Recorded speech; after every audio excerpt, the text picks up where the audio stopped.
నారాయణ ప్రియమనంగమదాపహారం వారాణసీపురపతిం భజ విశ్వనాథం.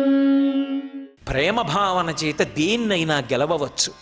శత్రుత్వం చేత, శాసనం చేత తాత్కాలికంగా వంచగలమేమో, ప్రేమ భావన చేత శాశ్వతమైన మార్పు తేగలవు అని ఆ ప్రేమ భావనకు పట్టాభిషేకం చేసి పావుకి పాలు పోయించిన జాతి సనాతన ధర్మం. పుట్టలో పాలు పోసి సాధారణంగా సంతానాన్ని కల్పించగలిగినటువంటి శక్తిగా సుబ్రహ్మణ్యుణ్ణి ఆరాధన చేస్తారు. అందుకే వంశవృద్ధికారకాయ నమః అని ఆయనకు ఒక పేరు. కాబట్టి ఈ నూకలు తీసుకో, మాకు మూకలంటే నాకు 10 మంది కొడుకులు, 30 మంది మనవలు, 50 మంది మునిమనవలు, 70 మంది ఇనుమనవలు, ఇంతమంది ఇంట్లో ఆడుకుంటుంటే నేను తాతనై ముత్తాతనై వీళ్ళందరినీ చూస్తూ సంతోషంగా గడిపి కేవలం అనుబంధాలే కాదు, చిరంజీవన్దేవ క్షపిత పశుపాశం వ్యతికర పరానందాభిజ్ఞం రసయతి రసం తద్భజనవాన్, చిట్ట చివర పరబ్రహ్మాన్ని అనుభవిస్తూ శరీరం విడిచిపెట్టగలిగిన స్థితిని అని చెప్పడానికి నాగుల చవితిని 4 కారణాలకి చేస్తారు. ఇంత గొప్పగా అగ్ని ఆరాధన అనేటటువంటిది పతాక స్థాయి.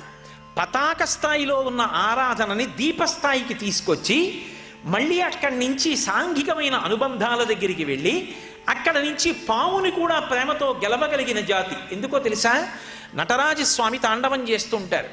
నటరాజస్వామి చిదంబరంలో కనకసభలో నాట్యం చేస్తుంటే ఆయనకి ఉపకారం చెయ్యగలిగిన వాళ్ళే చుట్టూ ఉంటారు. మధ్యలో వాయించేవాళ్ళు, ఏదో వీణ వాయించేవాళ్ళు, వేణువు వాయించేవాళ్ళు అందరూ చుట్టూ ఉంటారు. దేవతలందరూ తలకోవాద్యం భోగిస్తూ ఉంటారు. కానీ ఒక్క వాద్యం కూడా మ్రోగించలేని వాళ్ళు, పాట పాడలేని వాళ్ళు 2 ఉంటారు. ఎవరు అంటే, ఒకడు పతంజలి, ఒకడు వ్యాఘ్రపాదుడు. వ్యాఘ్రపాదుడు మహాభక్తుడు. రోజు అరణ్యాల్లోకి వెళ్ళి అప్పుడే వికసించిన పూలు తెచ్చి ఆకాశలింగానికి పూజ చేసేవాడు. పరమశివుడు చూసి, అయ్యయ్యో పాదాలు చీరుకుపోతున్నాయిరా అరణ్యాల్లో తిరగడంలో నీకని పెద్ద పులి యొక్క పాదాలు ఇచ్చాడు. అందుకే కింద శరీరం పెద్ద పులిది, తల మనుష్యుడిది ఉంటుంది. చిదంబరంలో ఇప్పటికీ వ్యాఘ్రపాదుడు తీసుకొచ్చి ఆ పరమశివుడికి పూజ చేస్తాడు ఆ పువ్వులతోనని.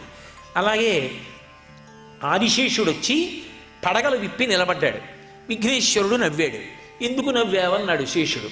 మేమందరం తలకొక వాద్యం వాయిస్తాం, నువ్వేం చేస్తావు పావువి, నువ్వేం చెయ్యలేవు, ఏం వాయించలేవు, అలా చూడ్డానికే నువ్వు అన్నాడు. ఆయనకి బాధేసింది. నేను పావునన్నావు కదూ, దీర్ఘం లేకుండా హ్రస్వాక్షరాలతో నేను శివతాండవాన్ని వర్ణిస్తూ స్తోత్రం చేస్తానని స్తోత్రం చేశాడు. చేసి, మీరు ఆయన తాండవం చేస్తుంటే వాద్యాలు మ్రోగిస్తారు, నేను ఆయన తాండవంలో అంతర్భాగం అయిపోతాను అని ఎగిరి వెళ్ళి పరమశివుడి పాదానికి చుట్టుకున్నాడు.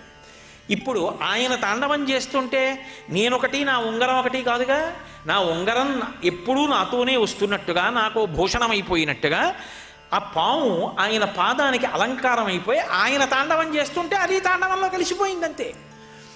అలా ఆదిశేషుడు నటరాజు యొక్క పాదాన్ని పట్టుకున్నాడు. ఒక పాము తనకున్నటువంటి సమస్తమైనటువంటి వ్యగ్రతలు మరిచిపోయి ప్రేమమూర్తి అయినటువంటి శంకరుడు తాండవం చేస్తుంటే చూస్తూ నిలబడిపోయింది. క్రౌర్యానికి పరాకాష్ఠ అయిన పెద్ద పులి వ్యాఘ్రపాదుడు పరమశివ తాండవం చూస్తూ ప్రేమతోలా నిలబడిపోయాడు. ప్రేమ చేత గెలవలేనివి ఈ లోకంలో లేవు.